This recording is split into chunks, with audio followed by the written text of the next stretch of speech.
Hello, मैं रवि कुमार। जो आज का वीडियो है उसमें कुछ रिकॉर्डिंग में प्रॉब्लम्स आ गई थी, इसलिए मैं बाहर से आवाज़ की रिकॉर्डिंग कर डाल रहा हूं ताकि आपको इस वीडियो को समझने में समस्या नहीं हो। जैसा कि आपको पता है, पिछले 2 क्लासेस में मैंने आदिवासियों से संबंधित क्लासेस लिए हैं और उसके बाद जो झारखंड के विभूति थे उसके पहले भाग को मैं ले चुका हूं।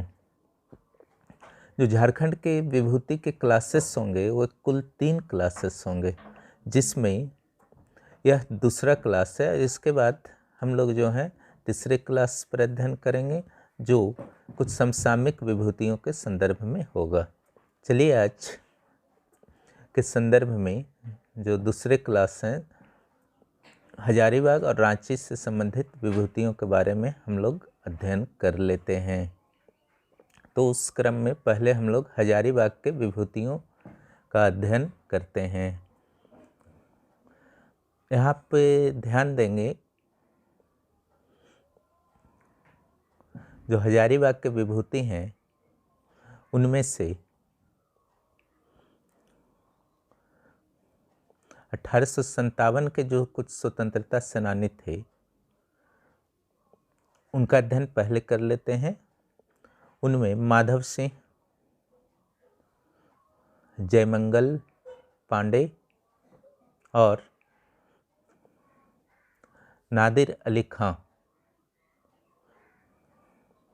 शामिल हैं।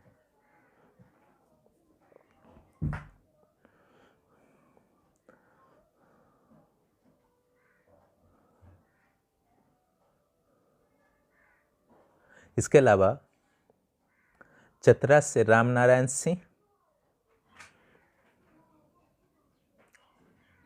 और उनके छोटे भाई थे सुखलाल सिंह,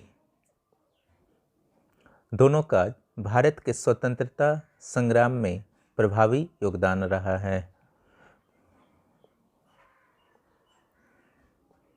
अगले जो हजारीबाग से प्रमंडल से संबंध रखने वाली विभूति हैं वो हैं सरस्वती देवी, विशेष रूप से हजारीबाग की थी।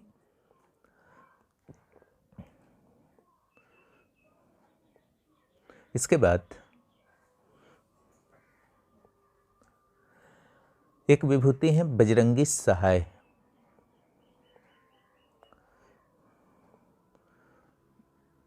जब सहाय टाइटल आ गए हैं तो याद करने में सुविधा हो, इसलिए अगला जो मैंने लिख दिया है कृष्ण वल्लभ सहाय।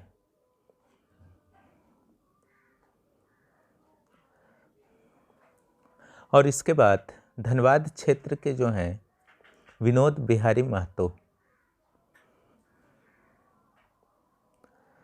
एक के राय भी हैं, इनका बाद में अध्ययन करा दिया जाएगा आपको हजारीबाग प्रमंडल के सबसे अंत में। अब चलिए एक एक कर अध्ययन करते हैं। सारे विभूतियों के बारे में हम लोग एक एक कर अध्ययन करते हैं।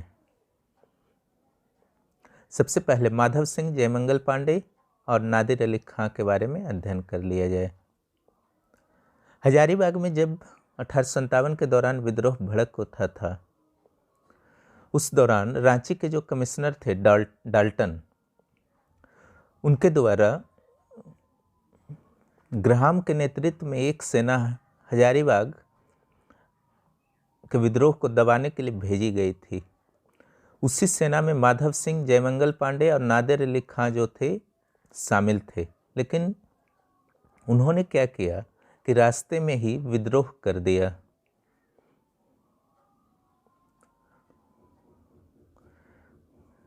और ग्राहम की सेना से अलग हो गए।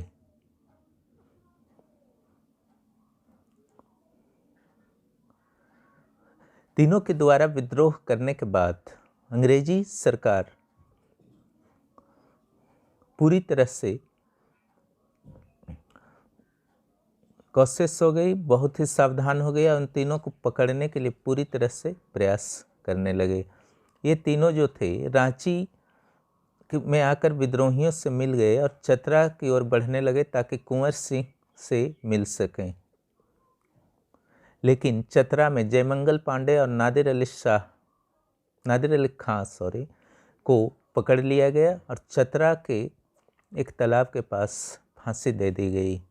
वह तालाब आज भी अस्तित्व में है, फंसेहरी तालाब के नाम से वह जाना जाता है। हालांकि माधव सिंह जो है बचने में कामयाब रहे और यह घटना थी 4 अक्टूबर 1857 की, जब इन्हें फांसी दिया गया। इस तरह से इन दोनों स्वतंत्रता सेनानियों का दुखद अंत हुआ।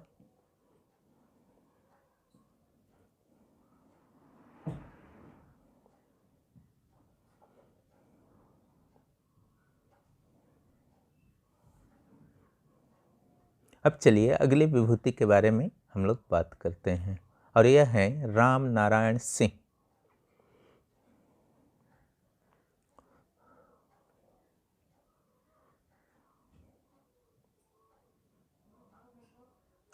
राम नारायण सिंह का जन्म जो हुआ था वह चतरा में ही हुआ था 1885 में। 1940 में, जैसा कि आपको पता है, झारखंड के रामगढ़ में कांग्रेस का अधिवेशन हुआ था और गांधी जी भी वहां आए थे। गांधी जी के द्वारा श्री राम नारायण सिंह की विलक्षण प्रतिभा को देखते हुए इन्हें छोटा नागपुर केसरी की उपाधि दे दी गई थी।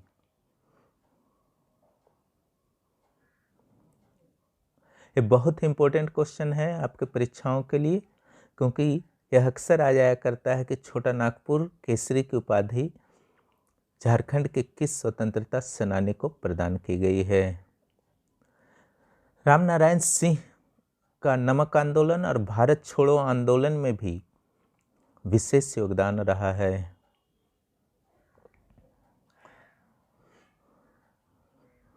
इसके अलावा इन्होंने एक पुस्तक भी लिखी है जिसका नाम है स्वराज लुट गया। स्वराज लुट गया, यह भी बहुत इंपॉर्टेंट है। स्वराज लुट गया किसके द्वारा लिखी गई पुस्तक है? यह प्रश्न जो है परीक्षा में पूछी जा सकती है।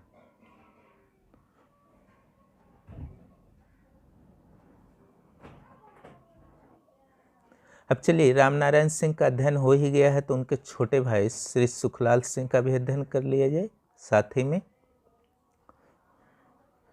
इनके छोटे भाई जो थे लगभग 12 साल छोटे थे, यानी कि इनका जन्म जो है 1897 में हुआ था और इनका जो मुख्य योगदान है वह भारत छोड़ो आंदोलन में इनका प्रमुख योगदान रहा है।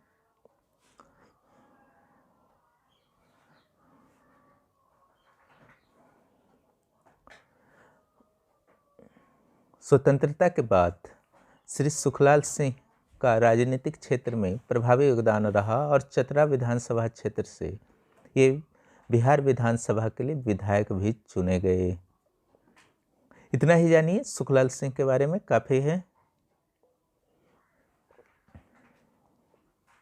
अब चलिए हम लोग अगले विभूति के बारे में बात करते हैं और वो हैं हजारीबाग की सरस्वती देवी।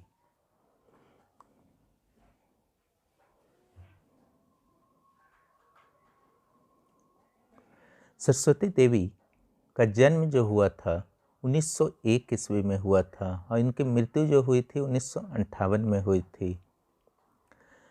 1928 में सरस्वती देवी के द्वारा पर्दा प्रथा का विरोध किया गया। इनका बहुत ही बड़ा योगदान था झारखंड के संदर्भ में। 26 जनवरी 1930 को आप जानते हैं कि जवाहरलाल नेहरू के आह्वान पर पूरे देश में स्वतंत्रता दिवस मनाए गए थे और हजारीबाग में इसी अवसर पर सरस्वती देवी ने तिरंगा झंडा फहराया था और इस कारण इन्हें गिरफ्तार कर हजारीबाग जेल भेज दिया गया था।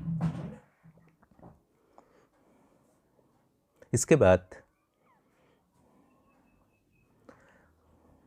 सरस्वती देवी निरंतर स्वतंत्रता आंदोलन में शामिल रहीं और 1942 में QIM यानी कि क्विट इंडिया मूवमेंट, भारत छोड़ो आंदोलन में भी इनकी भागीदारी महत्वपूर्ण रही। 1946 से 1951 के बीच सरस्वती देवी बिहार विधान परिषद की सदस्य रहीं। लेजिस्लेटिव काउंसिल आज भी बिहार में है, आपको पता है, झारखंड में नहीं है।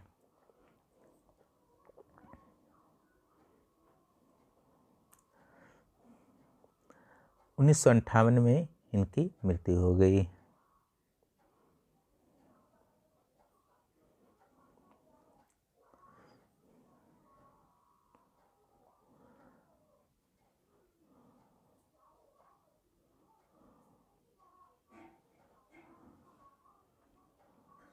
अब चलिए अगले विभूति के बारे में पढ़ा जाए, और ये हैं बजरंगी सहाय।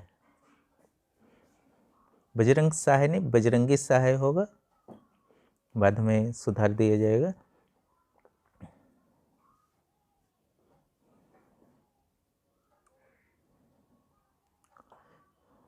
इनका जन्म जो है गिरिडीह जिले के पचम्बा गांव में हुआ था। पचम्बा गांव गिरिडीह जिले में है। इनका जो मुख्य योगदान है यह नमक आंदोलन में रहा है। नमक आंदोलन आप जानते हैं 1930-32 में हुआ था, गांधी जी के नेतृत्व में। दांडी यात्रा इसी के अवसर पर गांधी जी के द्वारा किया गया था। एक और इनका योगदान उल्लेख कर देना उचित होगा, 1916 में हजारीबाग में बिहार स्टूडेंट कॉन्फ्रेंस हुए थे, जिसे शॉर्ट में BSC कहा जाता था। बजरंगी सहाय के द्वारा इस कॉन्फ्रेंस में बहुत ही उग्र भाषण दिया गया था। इस भाषण को देने के कारण अंग्रेजी सरकार के द्वारा बजरंगी सहाय को गिरफ्तार कर लिया गया था और इन्हें जेल में रहना पड़ा था। इस ढंग से बजरंगी सहाय का भी प्रभावी योगदान झारखंड की ओर से भारतीय स्वतंत्रता संग्राम में हजारीबाग क्षेत्र में रहा है। अगली जो है कृष्ण बल्लभ सहाय। बहुत ही महत्वपूर्ण व्यक्तित्व हैं झारखंड के स्वतंत्रता सेनानियों में से। इसका कारण यह है कि जो मैंने पढ़ाया था पिछले क्लास में, देवघर के विनोदानंद झा जो थे वो पहले झारखंडी थे जिन्हें बिहार का मुख्यमंत्री 1961 से 1963 के बीच बनाया गया था, और कृष्ण बल्लभ सहाय हैं जो दूसरे झारखंडी हैं जिन्हें बिहार का मुख्यमंत्री बनाया गया। इस क्षेत्र में केवल 2 ही व्यक्ति बिहार के मुख्यमंत्री बने हैं।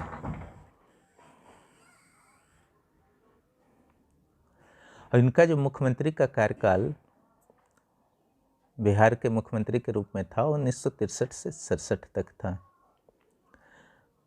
इनका अगर स्वतंत्रता आंदोलन में योगदान देखा जाए तो हजारीबाग के खजांची तालाब के पास इन्होंने नमक बनाया था, नमक आंदोलन के दौरान 1930-32 में। जब झारखंड के स्वतंत्रता आंदोलन को हम लोग पढ़ेंगे तो इस तथ्य पर हम लोग गहराई से अध्ययन करेंगे, जो कि मुख्य परीक्षा JPSC के मुख्य परीक्षा में आपका एक महत्वपूर्ण टॉपिक है। इसी तरह राजस्व मंत्री के रूप में इनका जो प्रमुख योगदान रहा, इन्होंने बिहार से जमींदारी प्रथा जो स्थायी बंदोबस्त के तहत अंग्रेजी सरकार के द्वारा लागू की गई थी, उसे समाप्त करने का इन्हें श्रेय जाता है। मुख्यमंत्री बनने से पहले राजस्व मंत्री भी बिहार में रहे थे।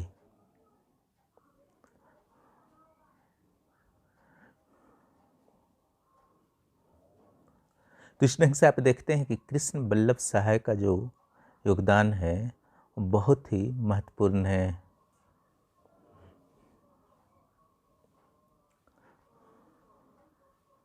अब चलिए अगले विभूति के बारे में हम लोग जानते हैं जो हजारीबाग क्षेत्र से संबंध रखते हैं, और वह हैं विनोद बिहारी महतो।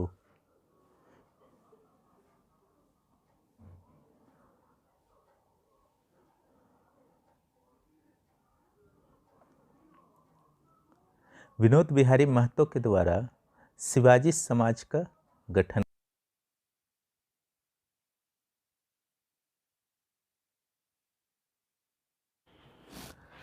शिवाजी समाज का गठन किया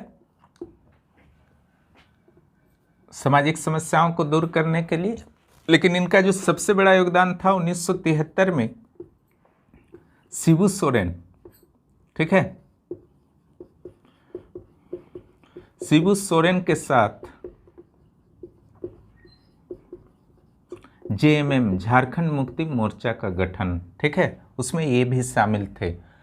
इनका अगर राजनीतिक करियर देखा जाए तो झारखंड मुक्ति मोर्चा के टिकट पर ये टुंडी विधानसभा धनबाद में पड़ता है, ये धनबाद इनका बेस था, धनबाद इलाका, ठीक है, Dhanbad Giridih. Tundi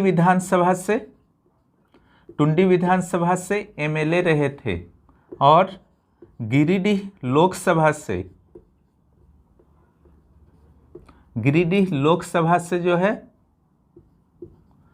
MP, member of parliament, ठीक है, यहाँ से विधायक बने और यहाँ से गिरिडीह से सांसद बने, ठीक है।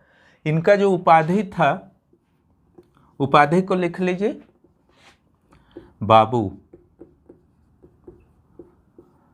बाबू विनोद बिहारी महतो के रूप में आप जानते होंगे, ठीक है। उपाधि का एक अलग संग्रह आपको भविष्य में दे दिया जाएगा।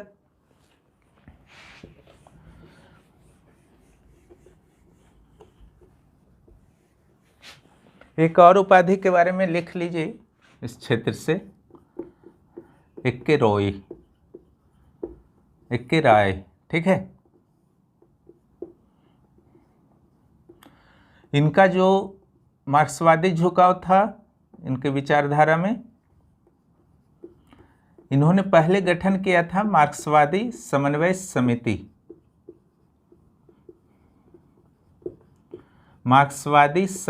समिति, ठीक है, मार्क्सस शॉर्ट में इसे कहा जाता था।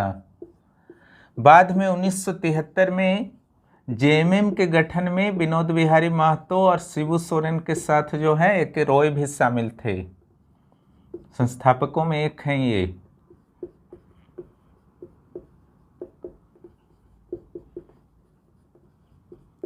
धनबाद क्षेत्र से इस बिलोंग करते हैं, ठीक है। तो ये था जो आपका हजारीबाग क्षेत्र के विभूति। अब चलिए हम लोग संथाल रांची प्रमंडल यानी कि दक्षिणी छोटा नागपुर, हजारीबाग यानी कि उत्तरी छोटा नागपुर, ठीक है। तो ये उत्तरी छोटा नागपुर प्रमंडल के विभूतियों के बारे में हमने अध्ययन कर लिया। अब दक्षिणी छोटा नागपुर यानी कि रांची प्रमंडल, ठीक है, रांची प्रमंडल के विभूतियों का अध्ययन किया जाए।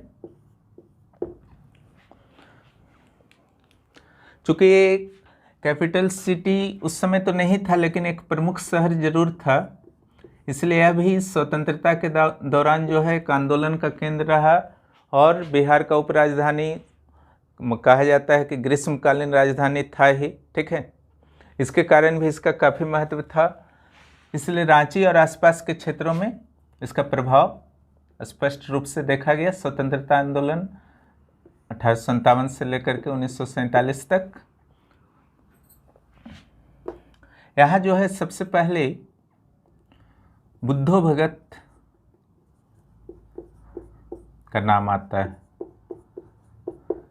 ठीक है। इनका जो जन्म हुआ था रांची के पास चान्हो में। इनके नाम को तो आप जानते ही होंगे, क्यों प्रसिद्ध हैं। ये कोल विद्रोह जो हुआ था बाहरी लोगों के विरुद्ध, कोल विद्रोह के एक नायक थे बुद्धो भगत।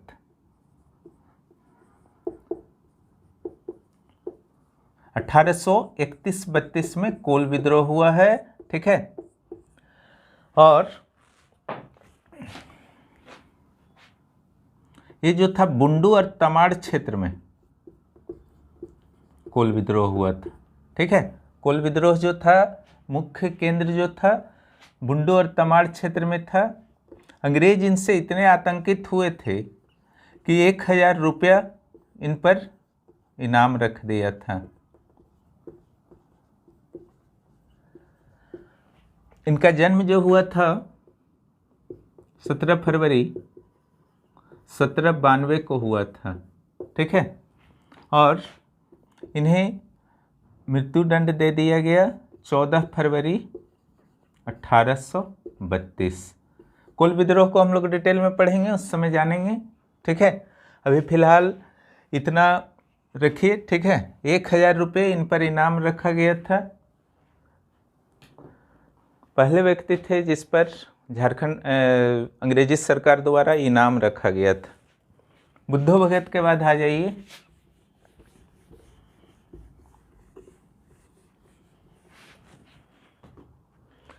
बिरसा मुंडा, इनके बारे में मेंस में भी आपको झारखंड में पढ़ना है, फिर भी एक संक्षिप्त अध्ययन यहाँ पर कर लीजिए। इनका जन्म तो पता ही है, 15 नवंबर है। ईयर भले ही नहीं पता होगा, जन्म सभी को पता होगा, 1875।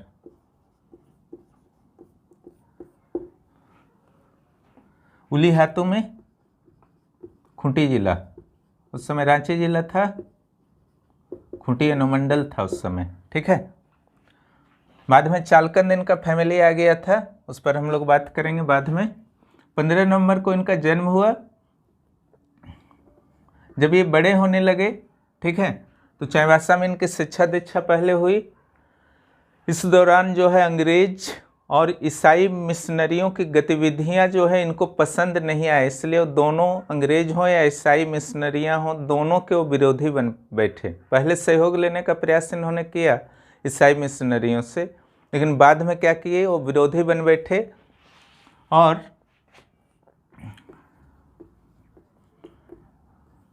अपने विचारों के प्रचार के लिए 1895 में इन्होंने विरसायत पंथ की शुरुआत की।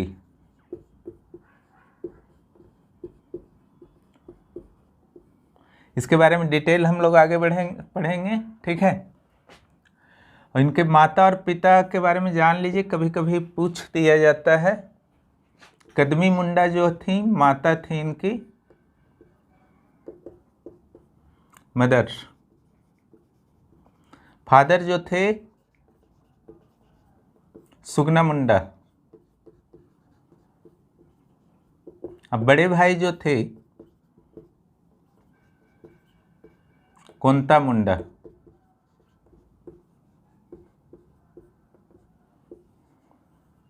और भी बहुत सारे लोग सहयोगी थे इनके, ठीक है। जब मुंडा विद्रोह पढ़ेंगे तो उस समय हम लोग पढ़ेंगे। विरसायत पंथ की शुरुआत के साथ इन्होंने अंग्रेजी मिशनरियों का जो है विरोध करना शुरू कर दिया। अंग्रेजी सरकार को जिससे भी प्रॉब्लम होता था वो गिरफ्तारी पहले कर लेते थे, ठीक है। इनको भी गिरफ्तार कर लिया गया। 1897 में जब छोड़ा गया तो इनको लोग भगवान के रूप में पूजने लगे, बिरसा भगवान कहा जाने लगा। तो इस तरह से वो धार्मिक और राजनीतिक दोनों प्रमुख 1897 में जो है बन चुके थे, ठीक है। एक इनके बारे में तथ्य यह भी आता है कि इन्होंने अपने अनुयायियों को कहा था, ठीक है। एक और तो सिंगाबोंगा का पूजा करने को कहा। सूरी, सिंगाबोंगा के बारे में मैं बता चुका हूं।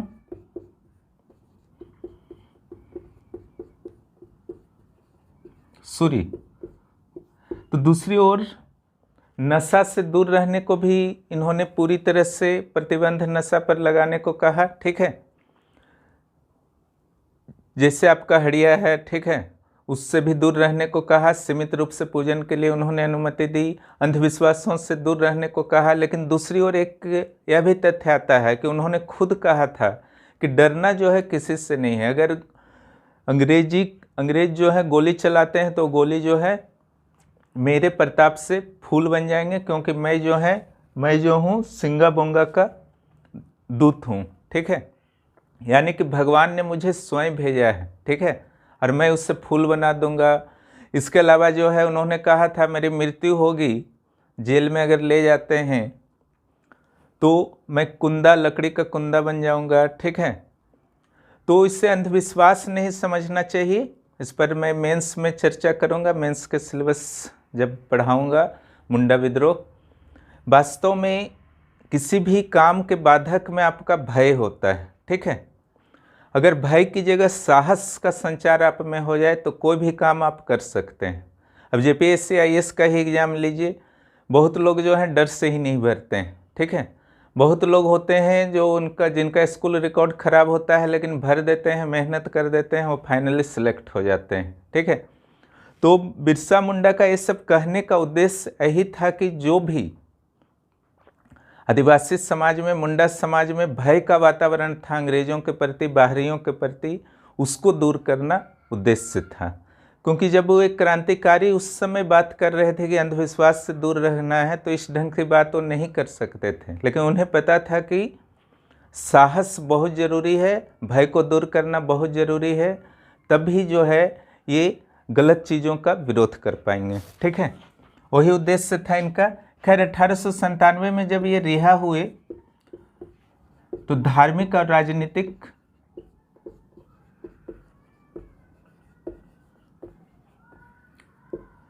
दोनों रूपों में जो है इनको मान्यता मिल चुका था, ठीक है। बिरसा को भगवान का दर्जा दिया जाने लगा था।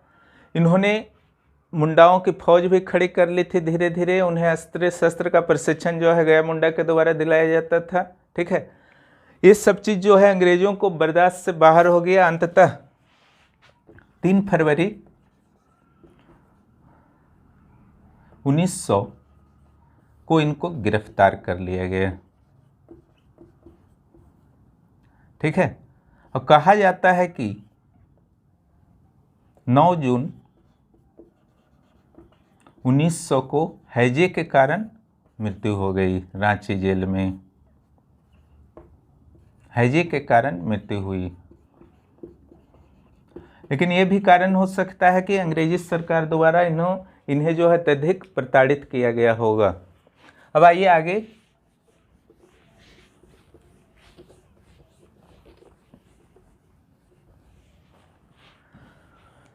जतरा भगत,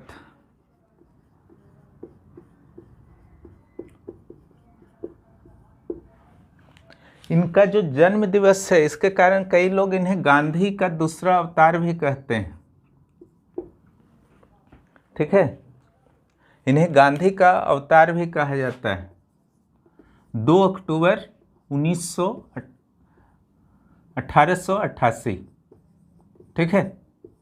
2 अक्टूबर जो सेम जन्मदिन था गांधी जी, इसीलिए दूसरा गांधी भी कहा जाता है, खास करके उरांव क्षेत्र में, ठीक है। उस समय तो गांधी के एकदम दूसरा अवतार माना ही गया था जब इनका जीवन समाप्त हुआ, ठीक है, 1917 में। इनका जो कहना था कि उरांव समाज जो था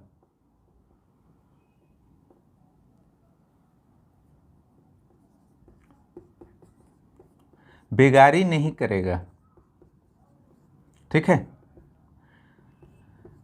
कर नहीं देगा। कर क्यों नहीं देगा? क्योंकि मानते थे जमीन जो है भगवान प्रदत्त है, ठीक है, फिर कर देना उचित नहीं है, ठीक है।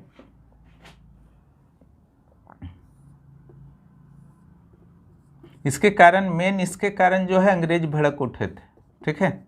बाकी डिटेल मेंस में पढ़ा जाएगा, क्योंकि जो है आपका ताना भगत आंदोलन जो चलाए थे वो मेंस के सिलेबस में है। 1916 में जो है ये गिरफ्तार हो गए थे। गुमला के एसडीएम ने इन्हें इतना प्रताड़ित किया और उसके बाद छोड़ दिया 2-3 महीने बाद। 1917 में इनकी मृत्यु हो गई, ठीक है। इनका जो जन्म हुआ था गुमला जिला में हुआ था।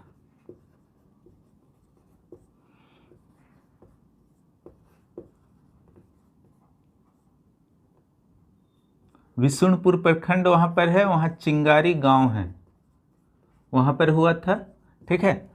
इनका जो सबसे बड़ा योगदान रहा ताना भगत आंदोलन 1914 में।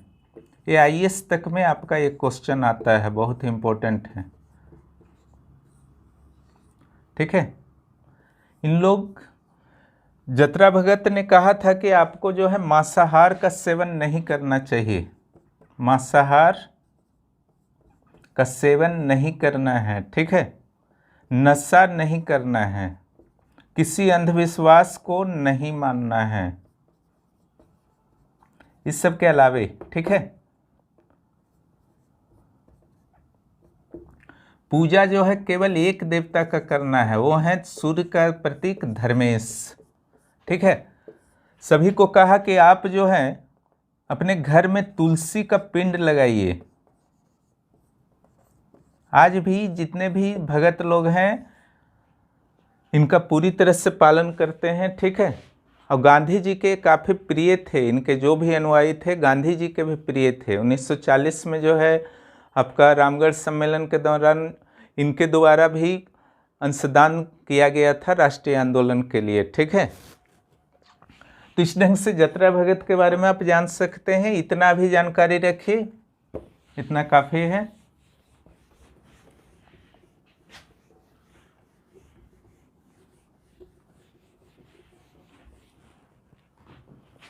जयपाल सिंह मुंडा,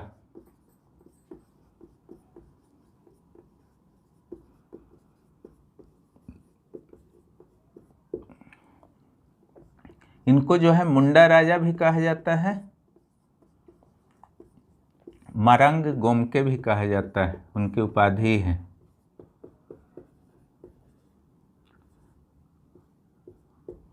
इनका जन्म जो हुआ था 3 फरवरी 1903 ईस्वी को हुआ था।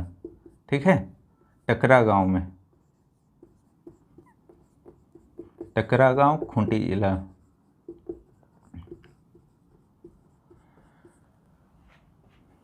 इन्होंने ईसाई धर्म को स्वीकार कर लिया था। ठीक है, इनके द्वारा जो है ईसाई धर्म को स्वीकार कर लिया गया था। ईसाई धर्म स्वीकार करने के बाद कुछ दिन इनका नाम जो है ईश्वर दास रहा था, फिर ये जयपाल सिंह के नाम से प्रसिद्ध हुए। ठीक है, इनका जो है योगदान आदिवासियों के विकास में काफ़ी रहा और ये अंत समय तक लगभग जो है आदिवासियों के हितों के लिए कार्य करते रहे। ठीक है, इनकी सोच के विचारधारा के केंद्र में ही आदिवासी थे और इनका वर्क जो था, जो आपके एग्जाम की दृष्टि से इम्पोर्टेंट हो सकते हैं, 1928 एम्स्टर्डम में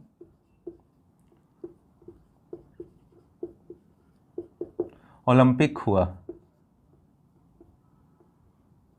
एम्स्टर्डम ओलंपिक हुआ। वहाँ पर हॉकी का स्वर्ण जो है भारत को मिला था और इसके कैप्टन जो थे हॉकी टीम के यही थे, जयपाल सिंह मुंडा।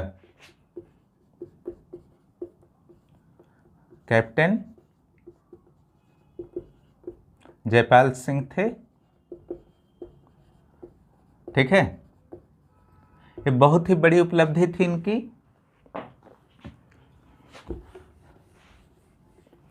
इनका अगर व्यक्तिगत जीवन पर आप बात करते हैं तो इन्होंने कुल 2 विवाह किए थे। ठीक है, पहला विवाह जो इनके द्वारा किया गया 1931 में, आप कांग्रेस का जो अध्यक्ष सुने होंगे वेमेश चंद्र बनर्जी, WC बनर्जी।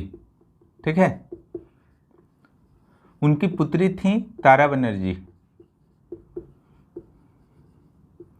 पहला विवाह 1931 में तारा बनर्जी के साथ हुआ और दूसरा विवाह जो इनका हुआ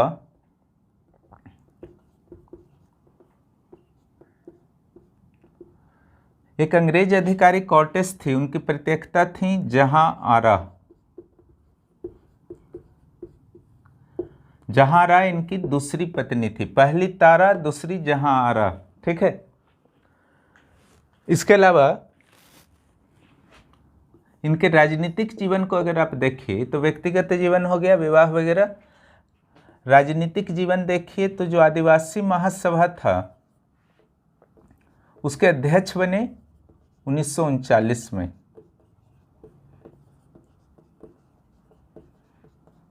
आदिवासी महासभा। अब जानते हैं कि आदिवासी महासभा आदिवासियों का शुरुआती संगठन था जो झारखंड को बिहार से अलग करने के लिए आज़ादी से पूर्व से आपका प्रयासरत रहा था। ठीक है, लेकिन जयपाल सिंह को फील हुआ कि सिर्फ आदिवासियों के योगदान से जो है झारखंड को अलग नहीं किया जा सकता, इसलिए इसके नाम को इन्होंने बदलकर झारखंड पार्टी कर दिया और 1950 में झारखंड पार्टी बनाया। इसी का रूपांतरित रूप था। इसको अगले चैप्टर जब हम लोग पढ़ेंगे झारखंड राज्य का गठन तो वहाँ डिटेल होगा। लेकिन जो बिहार के पहले झारखंडी मुख्यमंत्री थे विनोदानंद झा, ठीक है, और जहाँ आरा जो इनकी पत्नी थी, इनके प्रभाव में आकर या समझ लीजिए इनके समझाने पर, इसको झापा शॉर्ट में कहा जाता था, झारखंड पार्टी का विलय जो है किस में कर दिया 1963 में, कांग्रेस में। कांग्रेस के साथ इन्होंने क्या कर दिया, विलय कर दिया। ठीक है, और उसके बाद केंद्र में 1963 में इन्हें सामुदायिक विकास मंत्री बनाया गया, राज्य मंत्री। ठीक है, हालांकि कई विद्वान जो है इससे राजनीतिक भूल इनका मानते हैं, क्योंकि इसके बाद जो है आदिवासियों का जो उनके प्रति विश्वास था वो तेजी से गिरा। ठीक है, और उसके बाद जो चुनाव हुए उनमें आदिवासी जो झारखंड पार्टी का प्रदर्शन जो पहले रहा करता था, जयपाल सिंह मुंडा का ऐसा प्रदर्शन जो है आदिवासियों के वोटिंग प्रतिशत को अगर देखा जाए तो उसका प्रदर्शन नहीं रहा। ठीक है, लेकिन इनकी राजनीतिक उपलब्धि यही रही कि 1952 से 1970 तक ये रेगुलर जो है सांसद रहे। अंततः 1970 में इनकी मृत्यु हो गई।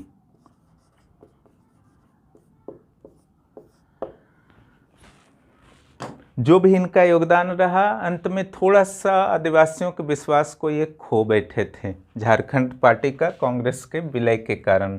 ठीक है, इतना ही जानिए अभी जयपाल सिंह मुंडा के बारे में।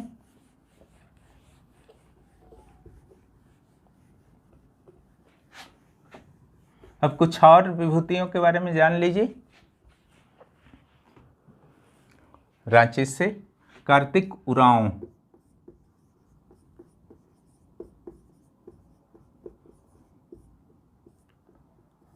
ये शायद उस समय के सबसे शिक्षित और हाई क्वालिफाइड व्यक्ति थे। ठीक है, इन्होंने इंजीनियरिंग की डिग्री जो है ब्रिटेन से प्राप्त की थी। इनका जन्म जो हुआ 1924 गुमला के करौंदा गांव में।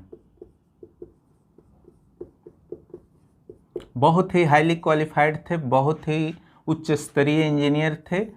ठीक है, इनके योग्यता को ही देखते हुए जो ब्रिटेन में हेक्सले न्यूक्लियर प्लांट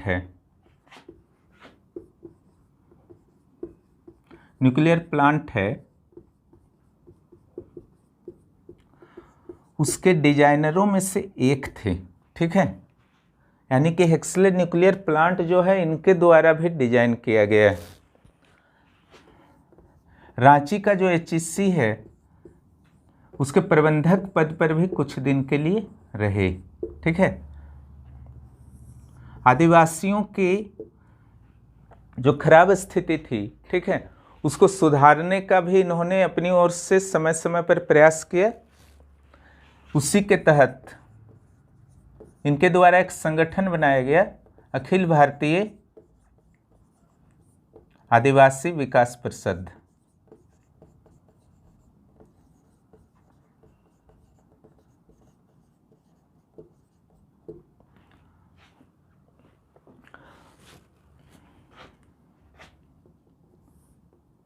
इन्होंने 1967 में लोहरदगा लोकसभा क्षेत्र से MP भी बने, member of parliament.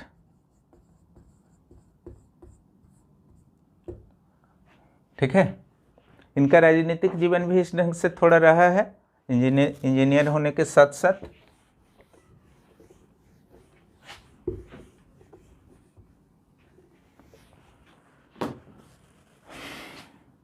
Kartik Oraon के बाद आइए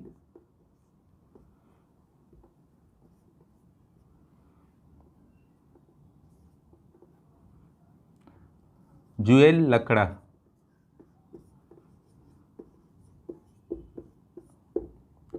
झारखंड अलग राज्य के आंदोलनकारियों में इनका विशेष रूप से नाम है।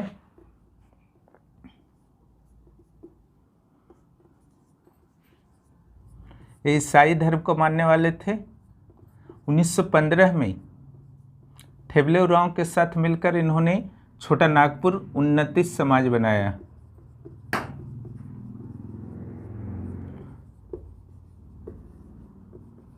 समाज का गठन किया। ठीक है। 1920 में युवाओं को संगठित करने के लिए छोटा नागपुर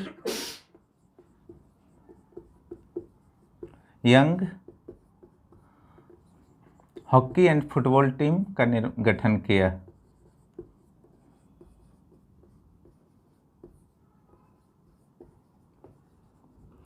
हॉकी और फुटबॉल टीम का गठन किया। ठीक है।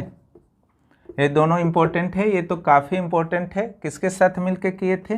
ठेबले उरांव।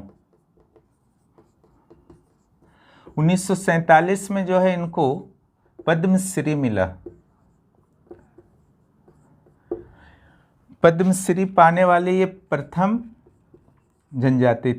जनजातीय व्यक्ति थे झारखंड से।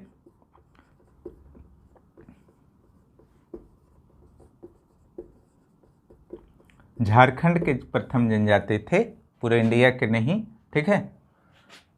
1957 में ये विधायक भी बने। राजनीतिक करियर भी इनका था। पद्मश्री पाने वाले पहले व्यक्ति, पहले जनजातीय झारखंडी। ठीक है। आदिवासी झारखंडी कौन थे? जुएल लकड़ा। ये इंपॉर्टेंट बन सकता है क्वेश्चन। और ये तो काफ़ी इम्पोर्टेंट है। किसके साथ मिलकर के कब गठन हुआ छोटा नागपुर उन्नति समाज। अब आगे देखिए ठेबले उरांव।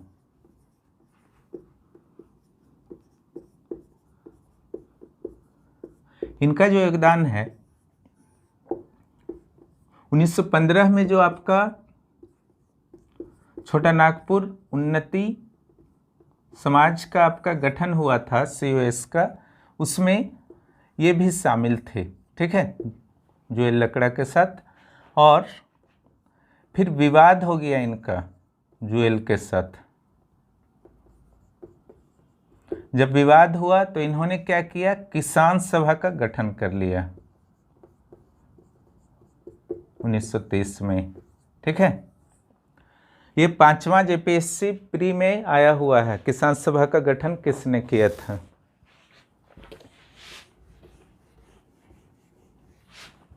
एक नाम और आता है आपका पॉल दयाल का।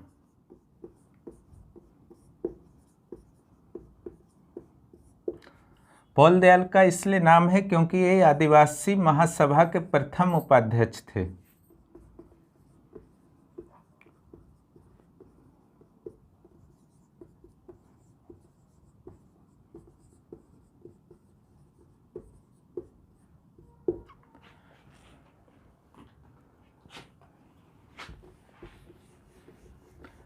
रांची क्षेत्र के कुछ और विभूतियों पर हम लोग चर्चा कर लेते हैं।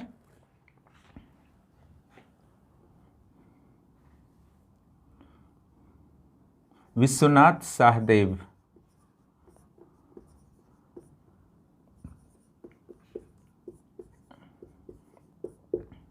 रांची जो है इनकी कर्मभूमि रही है विश्वनाथ साहदेव की।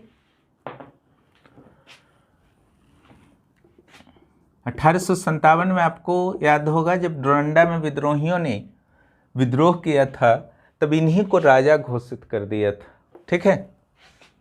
राजा घोषित हुए रांची में।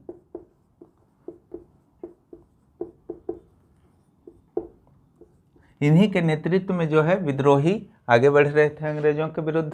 ठीक है। इनका जन्म जो है 1817 बड़का गांव में हुआ है।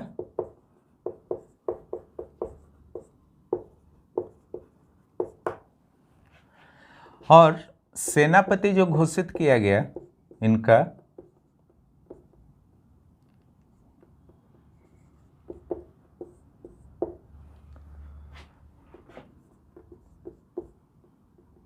गणपत राय को,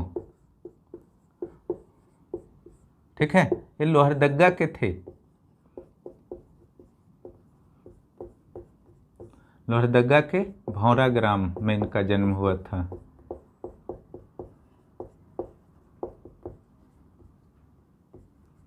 ठीक है, इन दोनों ने मिलकर नेतृत्व प्रदान किया झारखंड के विद्रोही सैनिकों को, गणपत राय और विश्वनाथ सहदेव। लेकिन एक इनके परिचित ही थे विश्वनाथ दुबे, सेम नाम है, कंफ्यूज मत होइएगा। इनके कारण ही अंग्रेजों ने इनको गिरफ्तार कर लिया। ठीक है, 16 अप्रैल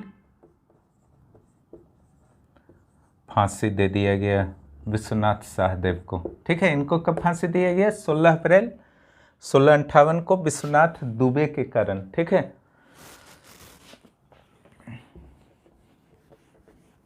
और जो गणपत राय थे इनको भी 5 दिन के बाद रांची में इनको भी रांची में ही दिया गया था।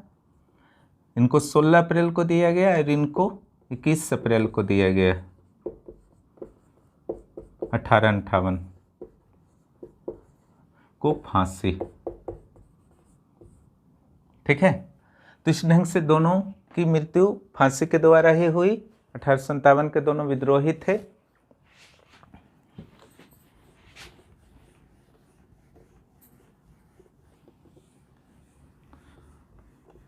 उस काल के कुछ और विद्रोही रांची क्षेत्र के थे। ठीक है, जिससे प्रश्न बनते हैं, जिसमें उमराव सिंह, घासी सिंह और शेख भिखारी।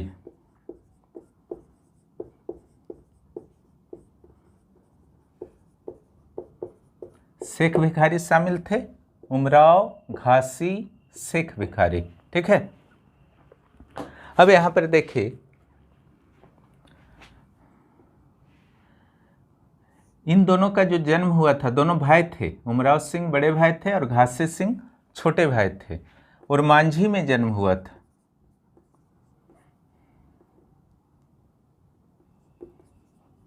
इनका भी जन्म जो है और मांझी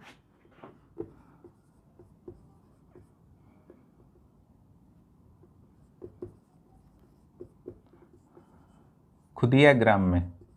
शेख भिखारी इंपॉर्टेंट हैं। ठीक है, ये दीवान थे, ये राजा जिससे थे उस क्षेत्र के।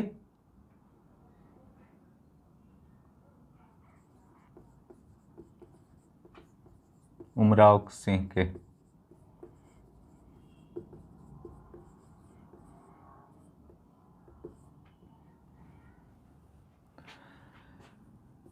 चुट्टूपाली घाटी जो है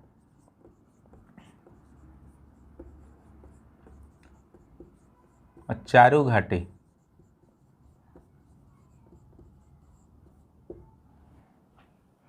इसी क्षेत्र में इनके द्वारा दोनों के साथ मिलकर विद्रोह किया गया था, घासी सिंह और शेख भिखारी के साथ उमराव सिंह के द्वारा। ठीक है, अंग्रेजों के द्वारा क्या किया गया, इनको पकड़ लिया गया और चुट्टूपाली घाटी में ही फांसी दे दिया गया। ठीक है,